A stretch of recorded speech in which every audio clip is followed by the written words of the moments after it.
welcome back to my channel. Pada sesi ini kita akan melanjutkan sinau bareng mengenai soal dan pembahasan SKB Akuntansi Pemerintahan bagian 10. Soal-soal ini bisa kita manfaatkan untuk latihan SKB jabatan fungsional maupun melaksana bidang analis, penata, peranata, pengelola, penyusun, verifikator, maupun pengolah data laporan keuangan. Namun sebelumnya, bagi teman-teman yang belum subscribe, jangan lupa subscribe dulu ya, agar teman-teman tidak ketinggalan informasi terbaru dari kami. Baiklah, langsung saja kita ke soal. Soal yang pertama. Di antara berikut ini, yang merupakan metode analisis laporan keuangan adalah 1. Analisis horizontal, 2. Analisis vertikal, 3. Analisis rasio, dan 4. Analisis kualitatif. Pilihan jawabannya adalah A. Nomor 1, 2, dan 3, B. 1 dan 3, C. 2 dan 4, atau D. 4 saja. Ya, jawaban yang benar adalah yang A. Dalam praktek, secara umum terdapat 3 macam metode analisis laporan keuangan yang biasa dipakai, yaitu analisis horizontal, analisis vertikal, dan analisis rasio. Jadi, nomor 1 jawabannya adalah A. Soal nomor 2. Tren analisis dilakukan dengan melihat beberapa periode laporan keuangan. Tren analisis merupakan bagian dari A. Analisis horizontal, B. Analisis vertikal, C. Analisis rasio, atau D. Analisis kualitatif. Ya, jawaban yang benar adalah A. Analisis horizontal. Dalam analisis horizontal akan dilakukan perbandingan antara satu periode dengan periode berikutnya.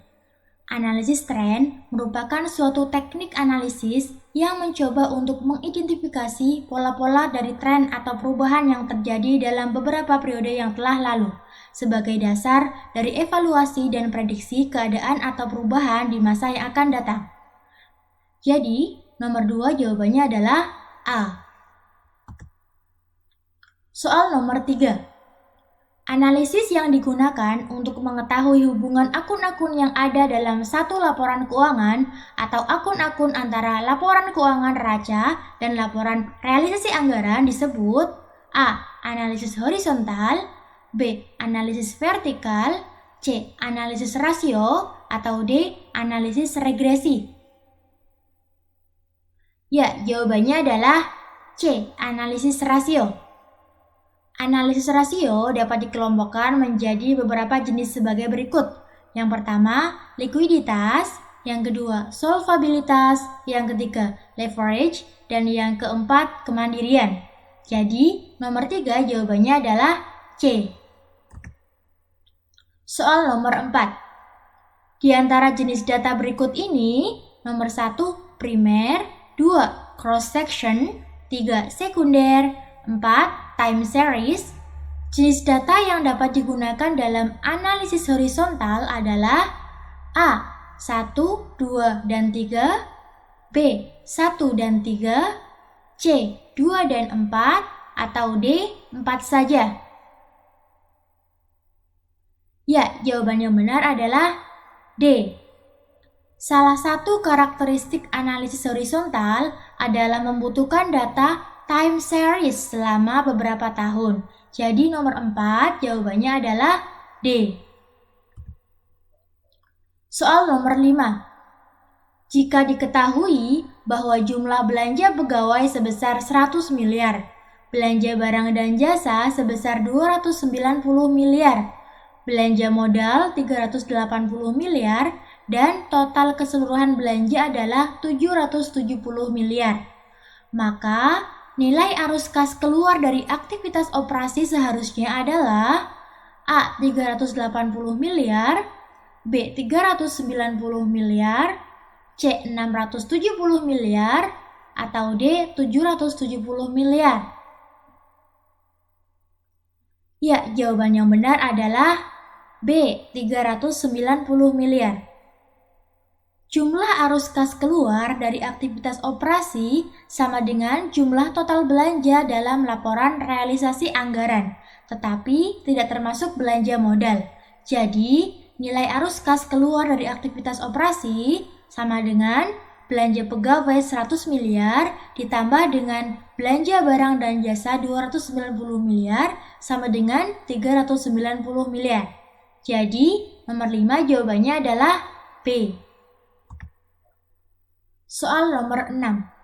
Pendapatan dari penjualan aset daerah yang tidak dipisahkan akan dilaporkan dalam laporan arus kas sebagai A. Arus kas masuk dari aktivitas operasi, B. Arus kas keluar dari aktivitas operasi, C. Arus kas masuk dari aktivitas investasi non-keuangan, atau D. Arus kas keluar dari aktivitas investasi non-keuangan. Ya, jawabannya adalah C. Jumlah arus kas masuk dari aktivitas investasi non-keuangan sama dengan jumlah pendapatan dari penjualan aset daerah yang tidak dipisahkan dalam laporan realisasi anggaran. Jadi, nomor 6 jawabannya adalah C. Soal nomor 7. Jumlah belanja modal akan dilaporkan dalam laporan arus kas sebagai A. Arus kas masuk dari aktivitas operasi, B. Arus kas keluar dari aktivitas operasi, C. Arus kas masuk dari aktivitas investasi non-keuangan, atau D. Arus kas keluar dari aktivitas investasi non-keuangan. Dan jawaban yang benar adalah D.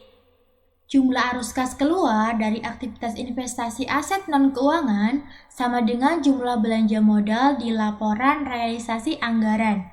Jadi, nomor 7 jawaban yang benar adalah D. Soal nomor 8. Di antara rasio berikut, 1. Likuiditas, B. Leverage, 3. Solvabilitas, atau 4. Kemandirian. Rasio yang mencerminkan kemampuan pemerintah daerah untuk melunasi hutangnya adalah A. 1, 2, dan 3, B. 1 dan 3, C. 2 dan 4, atau D. 4 saja. Ya, jawaban yang benar adalah B. 1 dan 3. Rasio likuiditas untuk mengukur kemampuan pemerintah daerah dalam membayar utang atau kewajiban jangka pendek. Sedangkan leverage untuk mengukur perbandingan antara ekuitas atau kekayaan bersih pemerintah daerah dengan total utang. Sedangkan solvabilitas untuk mengukur kemampuan pemerintah daerah dalam membayar semua utangnya yang akan jatuh tempo.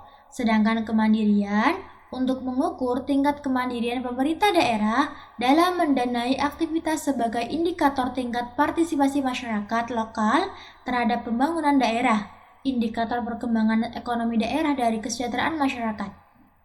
Jadi, nomor 8 jawabannya adalah B. Soal nomor 9. Suatu daerah yang relatif mandiri akan cenderung memiliki A. Rasio kemandirian tinggi, rasio pinjaman tinggi, B. Rasio kemandirian tinggi, rasio pinjaman rendah, C. Rasio kemandirian rendah, rasio pinjaman tinggi, atau D. Rasio kemandirian rendah, rasio pinjaman rendah. Ya, jawaban yang benar adalah B. Rasio kemandirian yang lebih tinggi menunjukkan ketergantungan daerah yang lebih rendah terhadap pihak lain yang dapat memberikan dana perimbangan dan pinjaman. Semakin besar rasio kemandirian, berarti kemandirian keuangan Pemda semakin baik.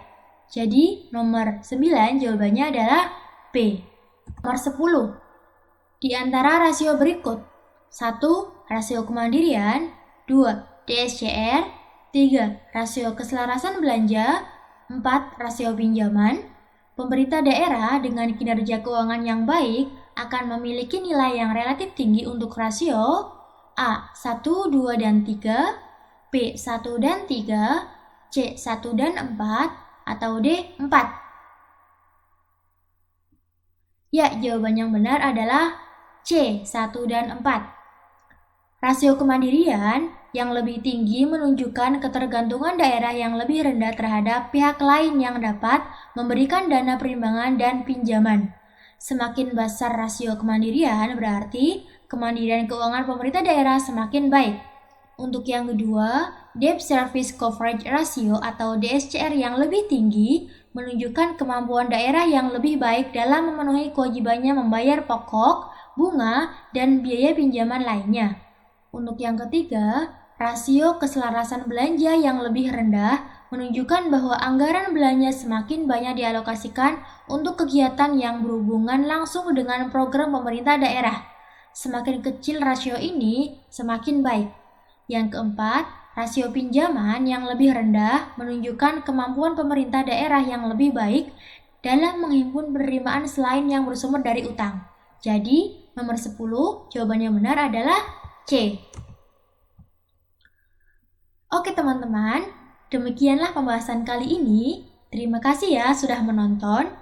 Jika dirasa video ini bermanfaat, silakan like dan share sebanyak-banyaknya agar lebih banyak orang yang bisa merasakan manfaatnya. Bagi yang menginginkan soal, dan pembahasan ini, teman-teman bisa komen di kolom komentar alamat email teman-teman ya. Insya Allah akan kami kirimkan filenya. Sampai jumpa di video berikutnya. Assalamualaikum warahmatullahi wabarakatuh.